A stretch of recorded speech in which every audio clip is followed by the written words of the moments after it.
Manny Pacquiao has won titles in 8 different weight classes. When you hit the bag like this, do you see your opponent's face? Do you look in this bag and you see Márquez in the bag here? Yeah, you imagine that this is your opponent and hit the head and the body. This will be his 4th fight against Juan Manuel Márquez. All have been close, all have been tough victories for Pacquiao. Freddie Roach is Pacquiao's friend and longtime trainer.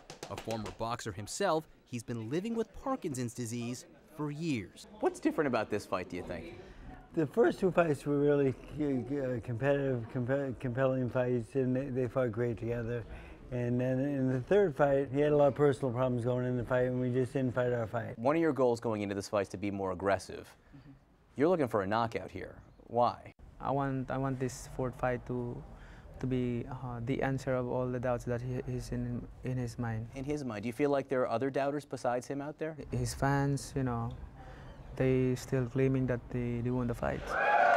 Bob Arum is a legend in boxing. He's been promoting fights since the 60s. Why do you think this fight is so important to Manny Pacquiao? This is the 4th fight that he's had with Márquez. Every fight has been an exciting fight. Every fight has been a close fight. Every fight has been fought by both guys with some caution.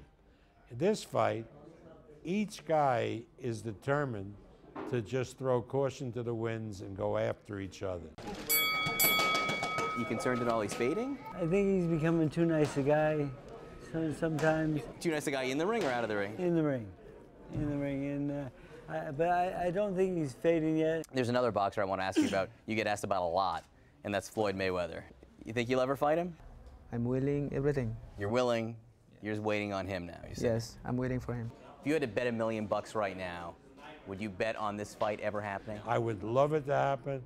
I would do anything to make it happen, but I don't believe it will happen. Everyone wants to see that fight. I want to see that fight. I want to get him ready for that fight. I want the challenge. Pacquiao is a legend back home in the Philippines. He was elected to Congress there in 2010. Why politics? I like politics to serve people. I'm the one who fight that human trafficking to stop that. I know what's the feeling of being poor, so I know what the people in the Philippines live in poverty, and I want to help them. Besides Congress, you do a few other things too. There's the singing. Sometimes when we fight, the honesty is too much. There's the acting. Our hero is William Wallace. William Wallace from Scotland. If they ever do a Braveheart 2, I think you're a shoo-in. So if you're not fighting, you're not politicking or in Congress, you're not singing, you're not acting, what do you do for fun? Yeah, I like sports. Do you lose at anything? Sometimes lose, sometimes win. You said you think there's only 1 or 2 fights after this for Manny. Yep. Is there a lot of nostalgia then, as you're sitting here training? Yeah, it'll be a sad day, but the thing is, I want to see Manny Pacquiao go out on top. If Manny is victorious, that will be a signature achievement for him in his career. I feel excited to the fight, and I'm ready. Do you feel like you have something still left to prove? Yes, I can still prove that I'm still young and I can give a good fight.